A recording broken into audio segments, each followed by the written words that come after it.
Selamat berjumpa kembali di Live in Fullness to Eternity. Senang saya Merlin Sutomo dapat menemani Anda dalam beberapa menit ke depan masih dalam program yang mendiskusikan informasi seputar kesehatan dan juga pola hidup sehat untuk kita semua. Dan topik pada saat ini akan kita bahas bersama yaitu intermittent diet. Intermittent diet atau sering disebut juga intermittent fasting ramai dibahas dan menjadi salah satu tren terpanas dalam dunia nutrisi dan kesehatan. Bukan diet biasa, katanya tidak hanya melibatkan apa yang dimakan, tapi juga mempertimbangkan waktu istirahat tubuh. Disebut-sebut sebagai diet terbaik bagi manusia, benarkah demikian?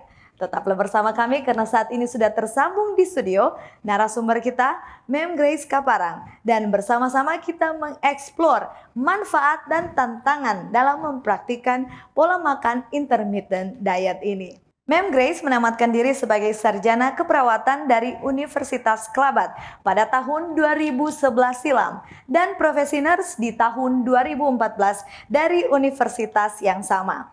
Kemudian meneruskan pendidikan dan meraih gelar MSN, Master in Science of Nursing dari Saint Paul University, Philippines di tahun 2022. Sempat menggali karir sebagai school nurse di Manado Independent School pada tahun 2013, sempat juga menjadi tenaga pengajar di Fakultas Keperawatan di Universitas Kelabat. Dan dari tahun 2015 hingga saat ini, beliau aktif menjadi bagian dalam Health Community Practice Team. Tanpa berlama-lama kita menyapa Mem Grace. Halo Mem Grace. Halo sahabat live, kita berjumpa lagi di program ini ya. Senang bertemu dengan Anda semuanya. Ya, senang sekali juga Mem Grace bisa meluangkan waktu untuk menjadi bagian dalam program live kami. Baik, kita segera akan mendiskusikan sehubungan dengan topik intermittent diet ini ya, Mem Grace. Tetapi sebelumnya kita akan membukanya dengan doa dan saya akan pimpin kita di dalam doa. Baik sahabat live sekalian, mari kita berdoa. Ya Tuhan, Bapa kami di surga, Bapa yang baik dalam kehidupan kami, Bapa yang selalu melindungi kami dan mencurahkan berkat-berkat-Nya. Pada saat ini ya Tuhan, kiranya penyertaan-Mu yang sama menjadi bagian kami pada saat kami rindu untuk belajar lebih banyak bagaimana agar dapat menjaga kesehatan kami. Ya Tuhan, bersama-samalah dengan narasumber kami pada saat ini, Mem Grace Kaparang yang siap untuk membagikan ilmunya sehubungan dengan topik intermittent diet ini. Kiranya ya Tuhan, apa yang akan dikatakan dapat diberikan dengan baik dan jelas dan tentunya menjadi berkat bagi semua pendengar sahabat live sekalian. Ya Tuhan, kami serahkan program ini ke dalam tangan-Mu. Kami berdoa di dalam nama Yesus. Amin. Baik Mem Grace, kita akan break sejenak. Dan sahabat live jangan kemana-mana, kami akan kembali setelah pesan-pesan yang satu ini. Tetap bersama kami di Live in Fullness to Eternity. Tahukah Anda, buah adalah sumber vitamin dan antioksidan alami yang dapat meningkatkan metabolisme tubuh. Sayur memperlancar buang air besar dan dapat menurunkan risiko terkena berbagai penyakit kronis. Selalu mengonsumsi air mineral untuk menjaga keseimbangan cairan tubuh. Berolahraga dengan teratur dapat membantu kita mengendalikan berat badan. Selalu beristirahat yang cukup agar tubuh tetap sehat dan bugar. Jangan lupa untuk selalu menyaksikan program live di YouTube channel Cornelius Media, Bridge to the Truth.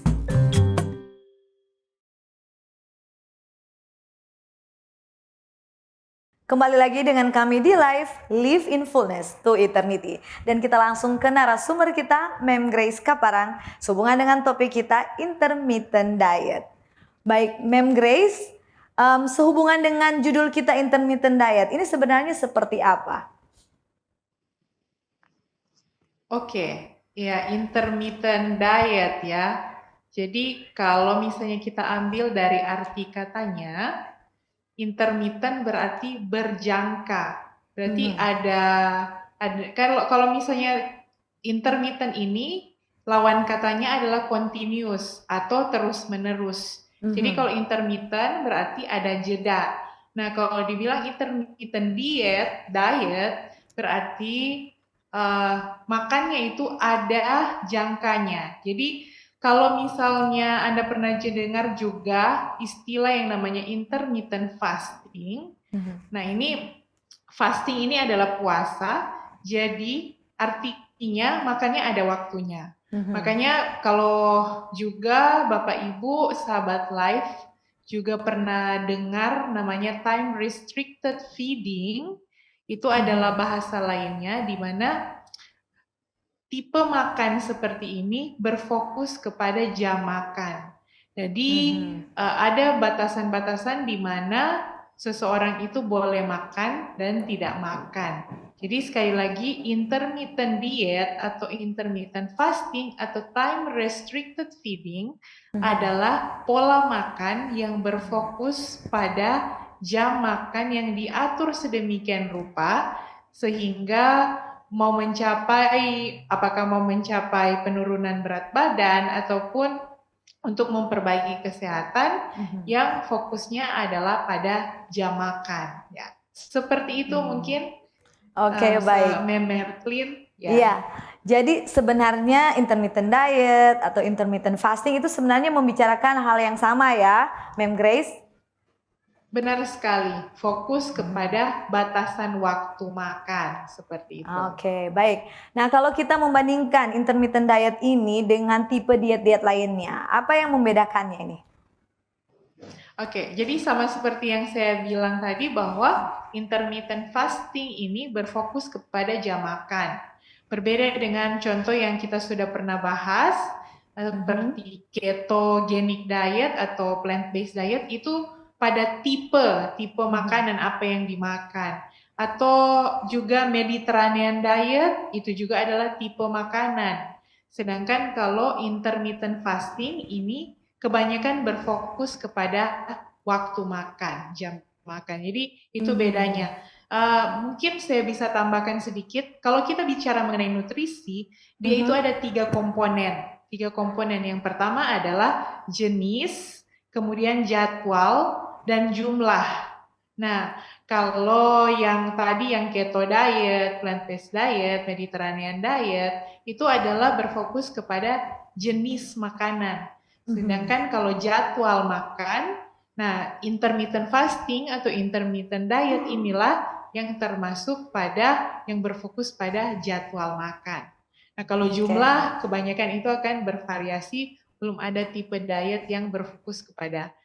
Oh, kalau jumlah makan sudah ada yaitu defisit kalori seperti itu ya. Jadi kalau kita mau lihat dari 3 komponen ini dan tipe-tipe diet, sekali lagi time restricted feeding atau intermittent fasting berada pada tipe jadwal makan yang fokusnya diambil oleh diet ini. Seperti itu, Merklin. Oh, oke. Jadi jadwalnya jangan salah ya, sebenarnya sehubungan dengan diet jenis ini agar kita dapat manfaatnya lebih baik, oke? Nah, apa saja nih metode-metode atau saat menjalankan intermittent diet ini? Oke, untuk metode dari menjalankan intermittent fasting ada beberapa ya. Ada yang mereka kasih nama itu window period atau periode jendela boleh makan. Nah, ada yang jadi kita tahu bahwa satu hari itu ada 24 jam. Jadi ada yang paling gampang itu adalah 12-12.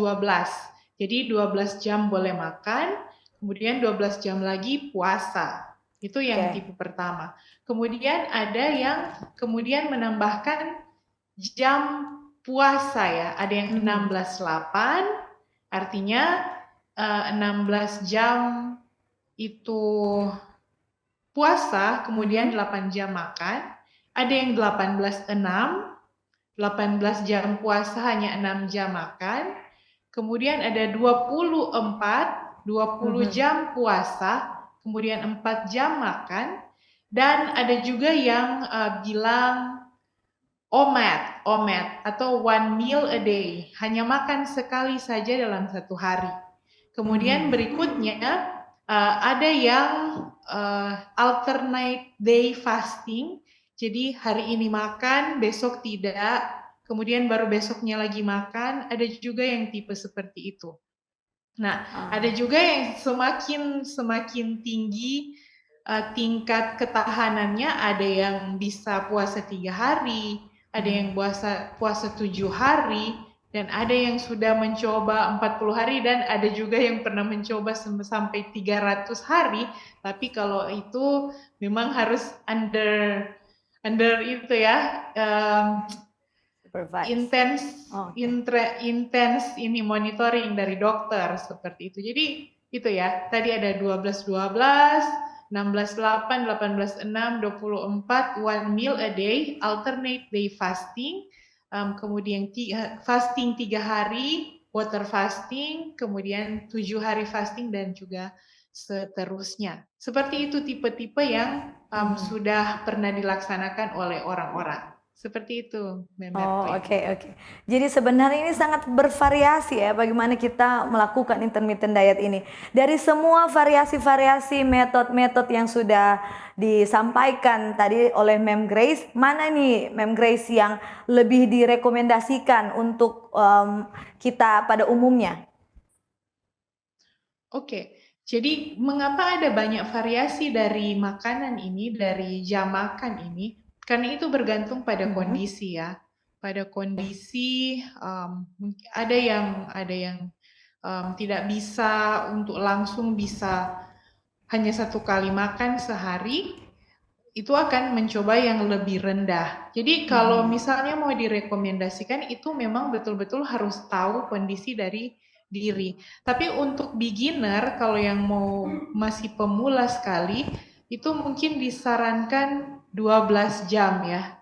Puasa 12 jam yang ini yang paling light, yang paling ya seperti yang saya bilang tadi untuk pemula, dia itu contohnya saja mungkin kalau Anda makan paling terakhir itu jam 7 malam, hitung jam 12 jam setelahnya Anda makan jam 7 pagi, itu sebenarnya sudah intermittent fasting.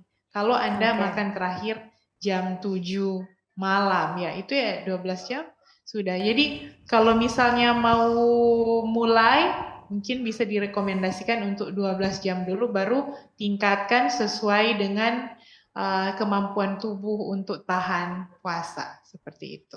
Oke. Jadi ini variasi-variasi dari jam-jam 12, 20 atau seperti itu sebenarnya apa saja manfaatnya? Apakah manfaatnya jadinya akan sama juga atau ada beda-bedanya kalau kita lihat dari jam-jamnya juga? Oke, jadi memang manfaatnya akan yang paling umum adalah penurunan lemak dan juga ya ada kalau dalam jangka panjang penurunan berat badan pastinya ya. Kalau baru 12 jam itu hanya penurunan gula darah ya, penurunan gula darah. Tetapi semakin panjang waktu dari puasa tersebut, ada banyak zat yang akan muncul. Nah, seperti yang saya bilang tadi, kalau baru 12 jam, yang terjadi dalam tubuh kita adalah penurunan gula darah. Kemudian, kalau 14 jam, ini 14 jam yang memang paling menarik buat saya secara pribadi. 14 jam ini kalau kita puasa 14 jam tidak memasukkan apa-apa kecuali air minum ya, maka usus kita ini akan memproduksi satu zat yang namanya superoxide dismutase dan juga peroxide. Dua zat ini benar-benar adalah antioksidan yang sangat-sangat poten. Makanya ada salah satu dokter kulit terkemuka di Jakarta. Beliau ini ahli kecantikan dan dia menyarankan kepada pasien-pasiennya untuk melakukan intermittent fasting yang pokoknya setidaknya kalau 14 jam tidak makan, maka kedua antioksidan ini akan memperbaiki kulit dan itu punya efek anti-aging. Kemudian bukan hanya itu 14 jam ke atas mulai 18 jam, kemudian 20 jam, ini tubuh akan menghasilkan berbagai zat anti-aging, ada yang namanya AGE, mungkin saya tidak terlalu mau bikin ini susah untuk dimengerti. Artinya peradangan-peradangan itu akan berkurang dan hormon-hormon kita akan distabilkan. Karena tubuh itu rest ya, tubuh kita istirahat, tidak terlalu banyak yang dilakukan dalam tubuh sehingga tubuh ini punya waktu untuk memperbaiki diri, memperbaiki sel-sel yang rusak. Jadi ada waktunya seperti itu. Intinya adalah semakin panjang waktu puasa, ya semampunya tentu saja tubuh kita akan memproduksi hormon-hormon dan juga memproduksi antioksidan yang poten. Ada satu lagi juga, kalau tubuh kita ini sudah mulai 18 sampai 24 jam puasa, tubuh kita akan mengalami keadaan yang namanya ketosis. Ini lemak sudah mulai dibakar. Ini efeknya sama dengan yang kita harapkan kalau kita ambil diet keto. Tetapi ini lebih aman lagi karena lemaknya ini memang betul-betul dipecah tanpa harus menambahkan keton yang dari luar ya. Keton yang dari luar yang kalau kita pelajari lebih lanjut itu akan tambah peradangan. Tapi versi ketosis pada waktu puasa itu akan menurunkan peradangan. Dan ini sangat bermanfaat pada tubuh kita, seperti itu. 24 jam juga ketosis dan anti-aging terus-menerus terjadi. Kemudian mungkin orang berpikir, oh iya berarti kita akan mengalami penurunan berat badan. Memang betul, tetapi Anda tahu pada waktu kita puasa, akan diproduksi juga hormon growth hormone ya, growth hormone yang itu mempunyai efek yang sangat baik untuk otot dan tulang.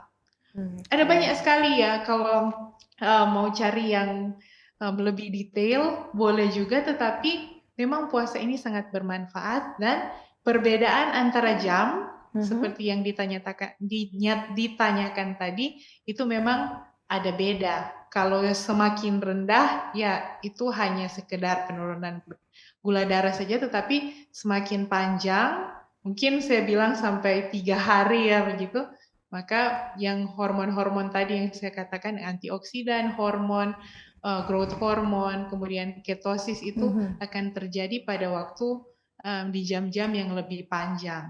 Seperti itu, Mem Mertlin. Oke. Baik, jadi Mem Grace, sehubungan dengan ini, saya penasaran apakah ini bisa diadopsi untuk semua golongan usia? Oleh karena kalau misalkan jam-jam itu disorong, tentunya bisa efek juga ke seluruh keluarga seperti itu. Benar sekali ya, benar sekali. Ini kalau jam, apalagi di dalam keluarga, kurang enak ya kalau misalnya yang satu makan jam segini, yang satu makan jam segitu, memang sepertinya kurang enak. Jadi setelah hasil penelitian, intermittent fasting ini bisa dilakukan di semua usia. Mungkin kecuali bayi ya, bayi kasihan sekali kalau dia sudah dikasih fasting.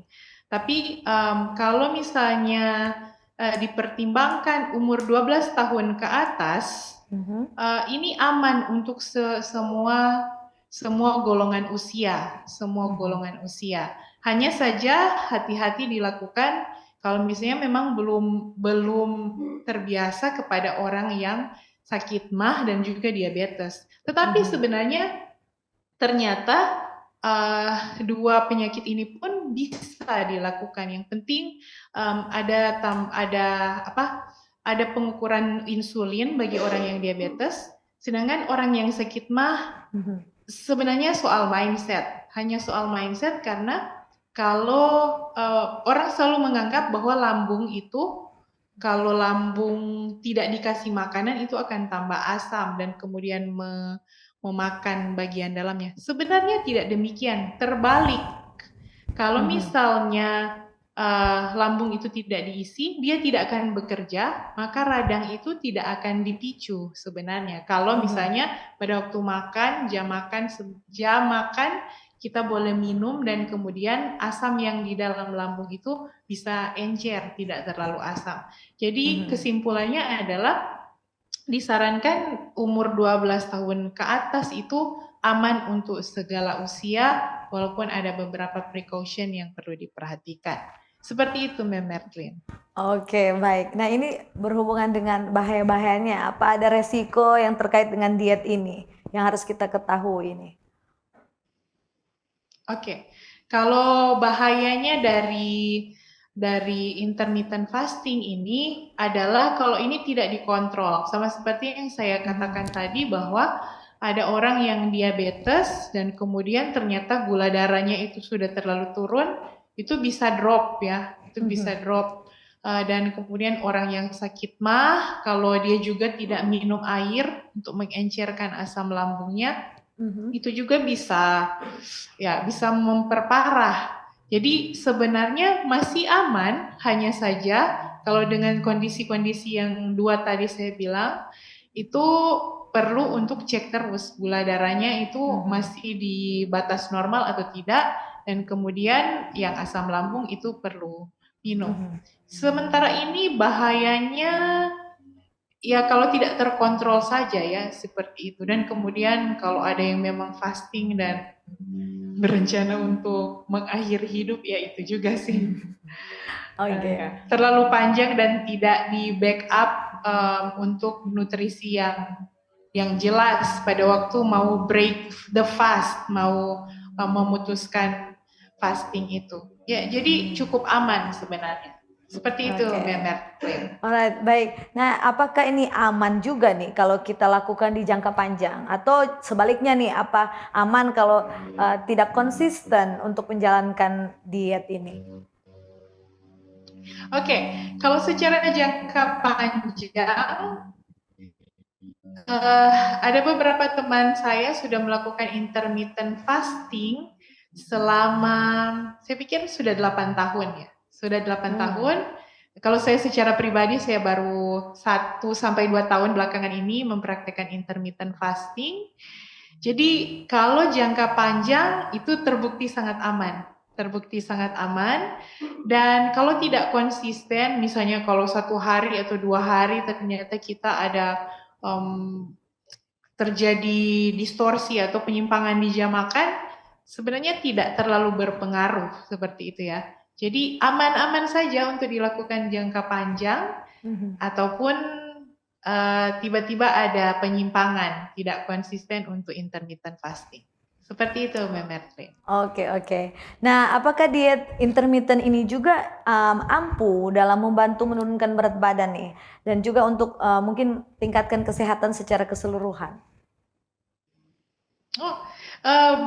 Banyak sekali penelitian yang sudah meneliti mengenai intermittent fasting ini, dan kebanyakan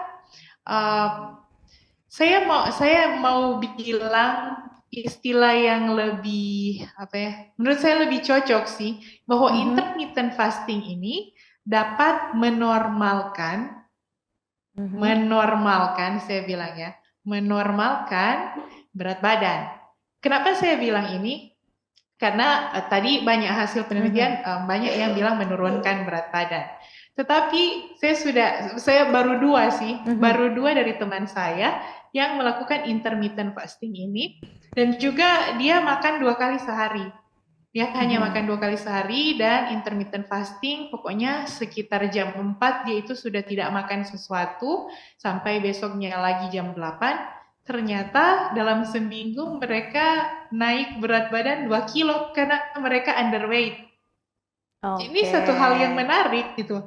Mereka mengurangi jam makan, tetapi mereka ternyata naik berat badan. Nah, itu tadi yang terjadi karena intermittent fasting membuat tubuh kita mengeluarkan growth hormone atau hormon pertumbuhan yang menambah padat tulang dan otot. Seperti itu. Dan banyak juga penelitian yang menunjukkan bahwa kesehatan secara umum memang sangat diperbaiki kalau orang ini memang menikmati ya intermittent fasting.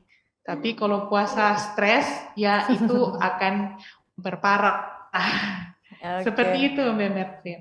Jadi harus enjoy juga ya, jangan kita bawa-bawa stres gitu ya. Baik, nah Benar. apakah ada nih efek dari diet intermittent ini terhadap kesehatan mental kita, fokus kita mungkin, kalau mungkin siswa ya, paling penting nih, dan fungsi kognitif mereka yang menjalankan ini? Baik, ini pertanyaan yang sangat bagus dan jujur salah satu yang mendorong saya untuk melakukan intermittent fasting adalah mengenai kesehatan mental. Mengapa? Intermittent fasting adalah salah satu praktek yang akan meningkatkan kesehatan otak. Mungkin Anda sudah pernah dengar bahwa semakin tua, banyak saraf otak kita akan rusak dan kemudian tidak bisa diperbaiki. Ternyata itu adalah mitos, sahabat Oke. live. Ternyata ada 3 kegiatan yang dapat membantu otak kita untuk boleh bilang semakin sehat ya, semakin sehat. Walaupun kita semakin tua, sel saraf otak kita bisa diperbaiki. Yang pertama adalah dengan intermittent fasting, dengan berpuasa. Ya mau tipe apa ya, tipe apapun, fasting ini sangat-sangat mempengaruhi otak kita, sel saraf kita akan dipengaruhi. Kemudian yang berikutnya adalah HIIT, High Intensity ya kardio ya, olahraga kardio. Dan kemudian yang ketiga adalah mandi air dingin. Nah, ini 3 aktivitas yang akan memperbaiki sel saraf otak yang membuat otak kita itu mengeluarkan satu zat yang namanya BDNF, Brain Derived Neurotrophic Factor, yang ya sekali lagi dia akan mempengaruhi kognitif kita, akan mempengaruhi cara kita berpikir. Nah, sekali lagi ini akan terjadi kalau kita melakukan puasa ini dengan enjoy ya. Kalau kita stres, ya itu akan kebalikan. Seperti jadi itu intermittent fasting sangat-sangat dapat memperbaiki konsentrasi dan daya pikir kita. Ya tentu saja di kesehatan mental. Seperti itu Mbak Merlin. Oke, nah Mem Grace ini kan tiap orang nih punya jadwal dan gaya hidup yang berbeda-beda nih ya. Lalu intermittent diet ini pun metodenya juga sangat bervariasi ya. Nah, bagaimana cara agar kita ini bisa memilih metode diet intermittent dengan tepat sesuai dengan kebutuhan kita sendiri? Oke, baiklah. Seperti yang saya katakan tadi bahwa kalau memang biasanya kalau pemula itu boleh 12 jam sehari, tetapi rata-rata kalau misalnya kita lihat kalau orang yang sibuk, kemudian kita bilang bahkan tidak punya waktu untuk makan, kita saja sudah fasting ya sebenarnya itu. Jadi yang pertama adalah perlu prioritaskan apa yang harus dilakukan tiap hari. Nah, yang paling bagus sebenarnya kita buat jadwal ya. Kita buat jadwal hari ini kita mau ngapain sih seperti itu. Dan memang kita taruh kita mau makan di jam berapa. Walaupun mungkin tidak terlalu harus strict seperti robot, tetapi setidaknya ada apa ya? Ada jam makan yang ditetapkan itu memang bagusnya sesuaikan dengan apa yang harus kita lakukan, kegiatan kita sebenarnya. Jadi saran saya mungkin adalah pertama boleh ditulis setiap hari, maksudnya harian itu bikin organize apa kegiatannya dan kemudian saya makan jam berapa seperti itu. Tapi untuk rekomendasinya adalah mulailah dulu dengan 12 jam puasa supaya tidak kaget. Tapi kalau misalnya Anda mau mulai dengan jam berapapun, yang penting komitmen, saya rasa itu bisa dilakukan. Kita ini manusia hanyalah makhluk kebiasaan. Sesuatu yang terbiasa, dan ada satu research yang mengatakan bahwa kalau 21 hari kita membiasakan sesuatu, sesungguhnya itu akan boleh jadi jangka panjang. Jadi sekali lagi kesimpulan dari jawaban yang saya katakan tadi adalah pertama, mulailah dulu yang beginner yaitu 12 jam, dan yang kedua boleh diorganize dibikin jadwal apa yang harus dilakukan setiap hari, itu tentu saja bervariasi setiap orang, dan baru kita lihat mana tipe fasting yang cocok buat kita. Seperti itu, Memerce. Oke, jadi sebenarnya ini kembali ke diri kita sendiri ya, niat dan tekadnya juga harus dibarengin ya. Baik, terima kasih Mem Grace untuk jawaban-jawabannya. Kita akan sudahi dulu sesi kita yang kedua ini ya, masih dalam topik intermittent diet. Dan sahabat live, kami akan kembali lagi tetap bersama dengan kami di Live in Fullness to Eternity.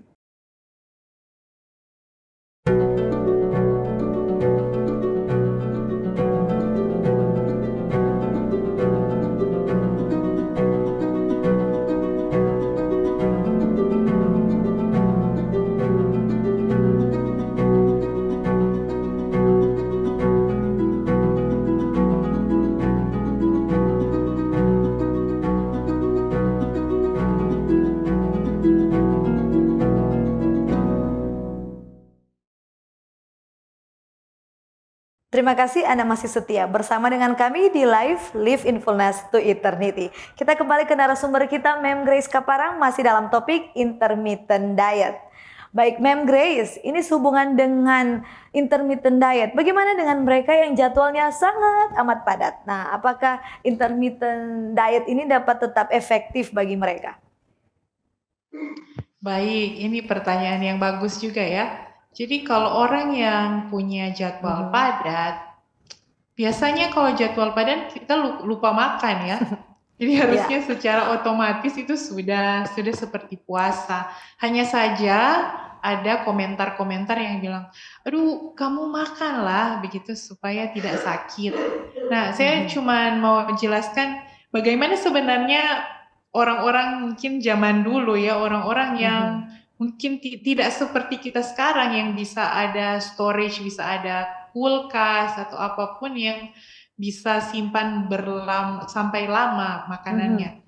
Nah dulu kan kalau kita tahu bahwa mereka akan makan kalau ada makanan seperti itu. Mereka bahkan punya kalau tanaman itu harus berbuah dulu, tunggu berbuah baru mereka bisa makan. Kalau mungkin mereka ada makan daging, mereka harus berburu dulu baru bisa makan. Jadi seharusnya sebenarnya dulu masalah-masalah seperti diabetes atau masalah-masalah karena terlalu banyak makan itu kurang. Karena mereka makan kalau ada makanan. Nah, kalau sekarang ini banyak sekali mitos-mitos yang atau komentar-komentar ya, saya bisa bilang bahwa kita akan sakit kalau tidak makan seperti itu. Jadi bukan berarti saya bilang tidak usah makan ya, tapi artinya makan 3 kali sehari itu tidaklah selalu cocok bagi kita, apalagi kalau misalnya kita sibuk kerja dan kemudian sibuknya hanya duduk. Jadi kalau ada yang bilang itu nyangkulnya jari doang gitu ya. Kalau orang yang mencangkul ya pasti 3 kali sehari itu memang betul-betul sangat diperlukan karena energi fisik yang dipakai. Tapi kalau yang fisik yang hanya, maksudnya kalau sibuk hanya dengan duduk dan ya istilahnya sekarang mager, intermittent fasting sangat-sangat efektif. Seperti itu, hanya soal mindset. Ya, tapi ada satu catatan ya, bagusnya jam makannya itu teratur. Jangan hari ini pagi, besok malam, besok siang, ya itu juga agak kurang, itu sudah reckless sekali ya hidup seperti itu. Jadi pastikan bisa makan di jam teratur. Sebenarnya kalau kita punya waktu untuk melakukan pekerjaan, kita perlu prioritaskan juga karena kita butuh makan juga. Seperti itu, Mel. Oke, saya penasaran jadinya ini sehubungan dengan metode. Kan ada juga tadi sempat disebutkan metodenya ada yang hanya makan 2 kali sehari. Nah, biasanya kalau skip makan malam itu sudah biasa kita dengar baik ya. Apakah bisa nih kalau kita jadinya skip makan pagi?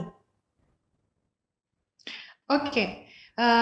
Ini memang sudah ada hasil research-nya. Ada yang bilang, ada yang kelompok early faster. Jadi orang-orang yang skip makan pagi dan juga ada yang skip makan malam. Nah, ternyata ketika dibandingkan hasil pemeriksaan kesehatan pada mungkin sekitar 6 bulan kalau tidak salah di penelitian itu, Iya. ternyata yang lebih baik adalah yang skip makan malam daripada yang skip makan pagi. Tapi dua-duanya sudah dipraktekkan, cukup aman, hanya saja ternyata yang lebih baik adalah yang tetap mengambil makan pagi dan puasa di malam hari. Seperti itu, Mbak Merti. Oke. Jadi sebenarnya aman, tetapi lebih dianjurkan satunya ya yang skip pada saat malam. Oke, nah apakah ada jenis makanan tertentu yang bisa disarankan untuk melakukan diet intermittent ini agar harapannya ya untuk dapat manfaat yang lebih maksimal? Oke, baiklah. Kalau misalnya dari jenis diet yang disarankan, memang selalu dietnya harus seimbang ya. Jadi semua komponen gizi yaitu karbohidrat, vitamin, mineral, lemak dan protein harus selalu ada di dalam piring kita walaupun hanya beberapa kali makan, tetapi paling banyaklah maksud saya adalah itu harus komplit nutrisinya. Tetapi mungkin pada awal-awal karena ada kecenderungan untuk rasa lapar, ada dua komponen nutrisi yang membuat kita rasa lapar itu lebih lama ditunda. Yang pertama adalah serat, oke? Yes, jadi kalau kita makan banyak sayur, kita akan lama untuk lapar lagi, rasa lapar. Dan kemudian berikutnya mengandung protein dan lemak. Mungkin gabungan antara protein dan lemak, karena protein dan lemak membuat rasa, kalau bahasa Inggrisnya adalah long satiety. Jadi lama kita akan merasa lapar lagi. Jadi kalau saya mau bilang tipe diet, mungkin Anda sendiri ya yang boleh pilih, tetapi supaya untuk bisa mendukung intermittent fasting ini, perbanyaklah sayur, dan kemudian yang tadi yang saya katakan protein dan juga lemak supaya rasa puasnya lebih lama. Seperti itu, Mbak Mertlin. Semoga bisa menjawab. Iya, jadi sekaligus sudah memberikan tips ya bagaimana agar mengatasi lapar nih ya. Harus makan makanan yang berserat ya, Mem Grace. Nah, kalau sudah nih berhasil untuk memulaikan intermittent diet ini, apa ada tips yang bisa dibagikan agar bisa kita jaga agar bisa konsisten? Baiklah. Oke, yang pertama yang saya sudah bagikan tadi ya, pilihlah makanan yang membuat laparnya itu tahan lama, yaitu banyak serat dan kemudian protein dan lemak mix seperti itu. Nah, yang kedua adalah pada waktu kita puasa jangan lupa minum, karena minum ini yang akan juga menunda rasa lapar dan juga menghidrasi kulit kita. Nah, kalau orang berpuasa kemudian dia tidak minum, itu sepertinya walaupun tubuh itu mengeluarkan hormon untuk anti-aging, kulit kita akan semakin lebih keriput, semakin lebih tua. Jadi jangan lupa minum. Kemudian berikutnya, satu hal yang sangat penting dalam mempertahankan intermittent fasting ini adalah tidur. Jangan lupa jam tidur itu harus disayangi. Nah, kenapa tidur sangat berpengaruh? Kalau kita kurang tidur, mungkin Anda sudah pernah dengar bahwa akan ada ketidakseimbangan hormon yang namanya ghrelin dan leptin. Nah, dua hormon ini yang satu meningkatkan rasa lapar, kemudian yang satu itu menekan rasa lapar. Nah, kalau kita tidak tidur dengan bagus, maka hormon yang meningkatkan rasa pengen makan itu akan meningkat. Jadi akhirnya akan fail intermittent fasting kita karena kita lapar mulu ya gitu. Maksudnya jadi stres kalau tidak makan. Makanya tidur itu harus diperhatikan. Berikutnya yang juga sangat penting adalah ambil waktu untuk, kalau saya bilang olahraga mungkin orang akan bilang, oh saya tidak punya banyak waktu untuk olahraga. Mungkin yang saya bisa bilang adalah aktivitas fisik. Ya, aktivitas fisik, karena walaupun kita lagi sibuk, kita harus sengajakan waktu untuk berjalan, naik tangga, seperti itu ya. Jalan dan naik tangga juga sudah cukup sebenarnya kalau kita aktif sepanjang hari. Jadi ada faktor-faktor yang lain yang akan menambah konsistensi dari intermittent fasting itu, yaitu tadi ya pemilihan tipe makan. Kemudian berikutnya air minum yang cukup. Mungkin saya bisa spesifikkan air minum ini. Kalau 2 liter itu memang hanya untuk orang yang tidak ngapa-ngapain ya, maksudnya hanya duduk itu 2 liter. Tapi kalau Anda sudah ada aktivitas fisik yang lebih banyak bergerak, itu harus lebih dari 2 liter. Kemudian berikutnya tadi tidur setidaknya 7 sampai 8 jam. Kemudian olahraga atau beraktivitas fisik supaya akan memperbaiki banyak hal sih. Memperbaiki hormon yang tadi yang rusak, yang grelin leptin, dan juga akan memperbaiki pola tidur kita. Mungkin itu 4 hal yang mempengaruhi konsistensi dari intermittent fasting. Oke, baik. Terima kasih untuk jawaban-jawabannya. Kita masuk ke mitos atau fakta ya, Mem Grace. Ini diet intermittent katanya cocok untuk semua orang. Bagaimana tanggapannya? Oke, kalimat ini saya tidak bilang setengah benar, tetapi saya sudah bilang tadi bahwa mungkin kalau bayi tidak cocok. Seperti itu. Tapi kalau adult ini bisa cocok untuk semua orang. Oke, baik. Berikutnya mitos atau fakta, durasi puasa semakin panjang katanya semakin baik nih. Itu fakta. Itu adalah fakta, semakin panjang itu semakin baik, hanya saja kalau kita lakukan dengan enjoy. Oke, baik. Berikutnya nih yang terakhir ya. Mitos atau fakta diet intermittent dapat kurangi resiko terserang diabetes tipe 2. Itu fakta. Ini karena pengurangan kalori dan juga berbagai hormon peradangan yang ditekan pada waktu fasting, maka akan menurunkan resiko dapat mengidap diabetes mellitus tipe 2. Itu fakta. Oke, baik. Terima kasih sekali lagi kami ucapkan kepada Mem Grace. Sebelum kita tutup diskusi kita, bisa saya minta apa closing statement, pesan-pesan yang penting untuk diingat bagi sahabat live sekalian. Baik, sahabat live sekalian, ternyata ketika kita meninjau kembali tipe-tipe makanan, ternyata less is more.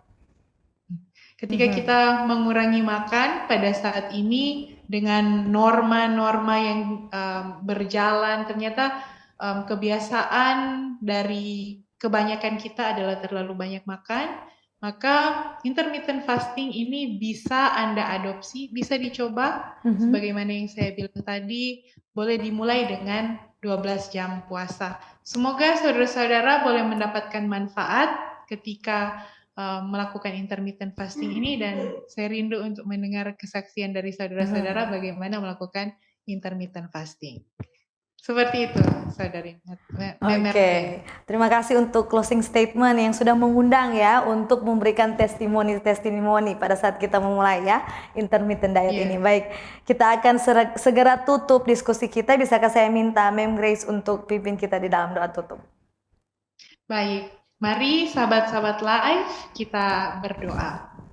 Allah Bapa yang bertahta dalam kerajaan surga, terima kasih karena Engkau telah memimpin acara dari live ini hingga pada saat ini.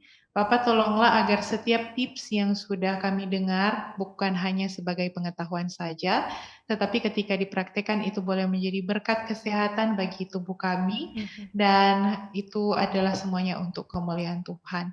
Berkati terus Cornelius Media dan juga Hope Channel Indonesia, biarlah mereka selalu diberkati untuk membawakan berkat-berkat baik rohani, mental, dan juga fisik kepada para sahabat-sahabat yang mendengarkan, dan biarlah kami semua boleh memuji Tuhan karena teman-teman yang ada di Cornelius Media dan Hope Channel ini. Terima kasih sudah mendengarkan doa ini.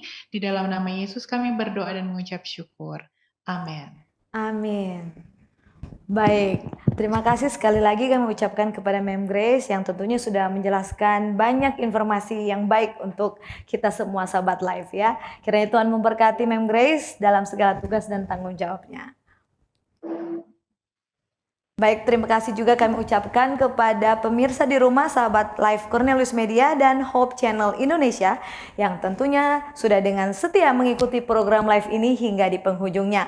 Dan tentunya jika Anda merasa diberkati dengan program kami, Anda bisa share video ini dari akun Facebook atau YouTube official kami kepada keluarga dan sahabat Anda. Jangan melewatkan episode live selanjutnya masih di hari dan waktu yang sama, dan jangan lupa juga untuk tetap ikuti program Cornelius Media yang menarik lainnya. Sekarang tiba saatnya kami pamit mundur diri. Demikianlah perjumpaan kita di episode kali ini. Akhir kata, saya Merlin Sutomo dan seluruh kru yang bertugas mengucapkan sampai jumpa dan salam sehat.